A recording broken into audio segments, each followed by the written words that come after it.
자, 이준석 바람, 이준석 현상 이런 얘기가 나올 정도로 국민의힘 대표 경선이 큰 관심 속에 진행되고 있고 이런 상황 속에서 오늘 민주당의 의원 모임 가운데 철험회가 있는데 말이죠. 철험회는 우리 한 의원님도 모임 회원이시죠? 네, 그렇습니다. 어떤 뜻입니까?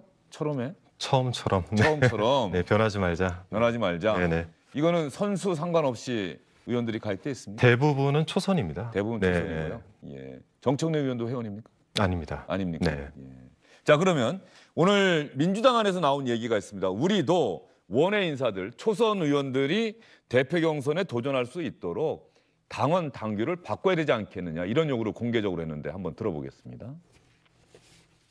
현재 전당대회 당규로는 당의 역동성을 구현하기 어렵습니다. 소수의 중앙위원들이 1차적으로 후보 컷오프를 하도록 되어 있어 당내 기반이 없는 새로운 인물들이 도전하기 어려운 구조입니다.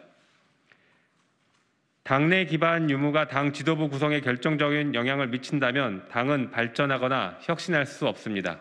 현재와 같이 중앙위원회가 당대표 및 최고위원 후보자 예비경선 컷오프에서 독점적으로 100%의 권한을 행사하는 예비경선 선출권을 중앙위 50%, 권리당원 50%로 민주적으로 개선하자는 취지입니다. 당대표 본선 진출 후보자 역시 6명으로 규정해 초선도, 재선도, 외부 인사도 전당대회에 참여해 당의 활력을 불어넣어야 합니다.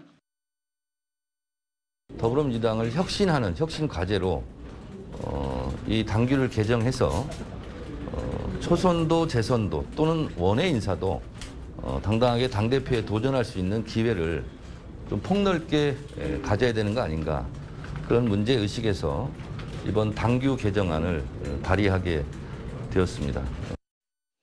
예, 철험회 회원들도 그렇고 정청래 의원도 그렇고 당원 당규 개정안을 발의하게 됐다. 야, 이준석 바람이 무섭긴 무서운 모양입니다. 민주당의 당원 당규까지 바꿀 경지까지 왔네요.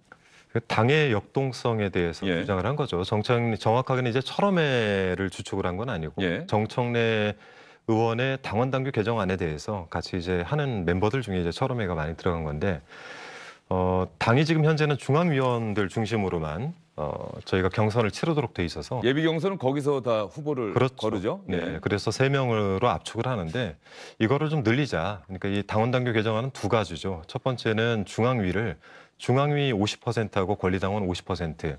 두 번째는 경선을 치르고 나서 본선 후보를 3명에서 6명으로 늘리자. 그래서 당에 다양한 사람들이 도전할 수 있도록 열어주자. 이런 측면입니다. 예. 그러면은 지금 대표 경선이 끝난 지 얼마 안 됐는데 바로 다음 대표 경선은 원래 대표 임기가 2년 아닙니까? 그렇습니다. 근데 그러면은, 이번에는 예. 1년 한 4개월 정도 되는 거죠. 자녀 임기이기 때문에. 그렇죠. 자녀 임기이기 때문에 1년 4개월. 그래서 1년 4개월 뒤에 대표 경선을 대비해서 미리 좀 당원 당규를 바꾸자. 그렇습니다. 예. 네. 다음 대표는 또 다음 대선 결과가 나온 다음에 치러진다는 점에서 네네네. 그렇죠. 여당으로서 치를 수도 있고 야당으로 치를 수도 있고 여전히 여당으로 치르려고 노력을 하겠습니다. 여당으로. 예. 네. 근데 여당의 경우에 대표 경선의 역동성은 상대적으로 어쨌든 간에 야당보다 좀 떨어지지 않을까 싶은 생각도 좀 있어요. 네, 그렇습니다. 여당은 저희도 여당 했을 때 아무래도 또 청와대를 의식을 하고 또 대통령의 이 지지세가 강할 경우는 대통령 지지층도 의식을 해야 되는 거고요.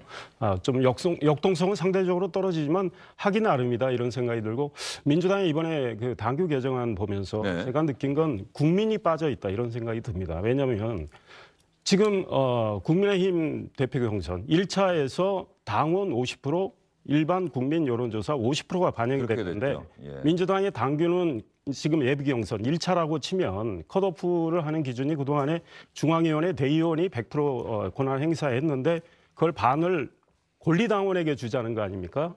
국민의힘의 경우는 책임당원입니다. 그런데 이번에 민주당의 당대표 선출 과정은 당원이 권리당원, 대의원, 일반당원까지 해서 당원이 90%고 일반 여론조사 10%인데 지금 국민의힘의 경우는 본선은 일반 국민이 30%가 반영이 되거든요.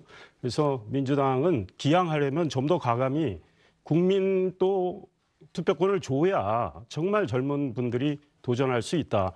지금 김용민 의원이 최고위원이 됐는데 1등으로 됐지 않습니까? 권리당원에서 1등을 했기 때문이에요. 근데 일반 여론조사에서는 꼴찌를 했습니다. 그래서 당신과 민심의 괴리가 있었습니다. 그래서 초선이지만 김용민 의원은 강한 문재인 대통령 지지층에 호소를 해서 당선됐거든요. 민심과는 좀 유리되는 측면이 있었기 때문에 민주당이 좀 더 과감히 가르면 국민을 포함을 시키는 게 좋겠다 이런 생각입니다. 그러면 우리 한 의원님 네. 답을 좀 주셔야 되겠습니다. 그러니까 문재인 정부 들어서면서 일어났던 현상 중에 하나가 쉽게 당원이 될 수 있는 겁니다. 그래서 권리당원 수가 굉장히 많이 늘었죠. 그리고 인터넷을 통해서 또 모바일을 통해서 당원 가입을 하다 보니 현재 저희 권리당원들이 예전의 권리당원과 많이 다릅니다. 그러니까 국민의힘의 당원과 그러니까 민주당의 당원의 모습이 좀 다른데 저희는 이제 문재인 신드롬을 통해서 당원에 가입한 분들이 대부분이어서 대개 이게 여론조사하고 크게 다르지가 않습니다. 이런 측면들을 감안해서 아마 이번에 권리당원 50%를 주장하시는 것 같고요. 물론 말씀 주신 대로 국민들을 더 담는 것이 필요한데 아마 그나마 이제 중앙위에서 국민들의 여론을 담을 수 있는 방식으로 보편화된 권리당원들로 50%를 채우자라고 안을 제출한 것 같습니다. 예. 어쨌든 민주당도 뭐 당원 당규 개정안이 발의됐을 뿐이지 이게 바뀔 때까지는 좀 시간이 걸리는 거죠? 그러면 당원 당규 개정안은 어쨌든 최고위에서 통과를 해야 되고요. 예. 내부적인 이제 지지층들과의 뭐 합의점도 좀 찾아야 됩니다. 예. 김용민 의원이 지금 수석 최고위원이다 이렇게 당내에서는 그렇게 불리는 겁니까? 네, 수석 어떻습니까? 최고라고 부릅니다. 1등으로 당선됐기 네, 때문에 수석 최고위원. 발언권도 당대표위에서 가장 먼저 있습니다. 예. 알겠습니다. 오늘은 여기까지 듣도록 하겠습니다. 세 분 수고 많으셨어요. 네. 안녕하십니까, 주영진입니다. 더 많은 뉴스와 라이브 이벤트를 보고 싶으시다면 화면 오른쪽을 눌러서 구독해 주시기 바랍니다. 저희 SBS 앱을 다운로드 받으시면 뉴스 속보 알림도 받아보실 수 있습니다. 텔레비전으로도 SBS 뉴스, 유튜브로도 SBS 뉴스 잊지 마시기 바랍니다.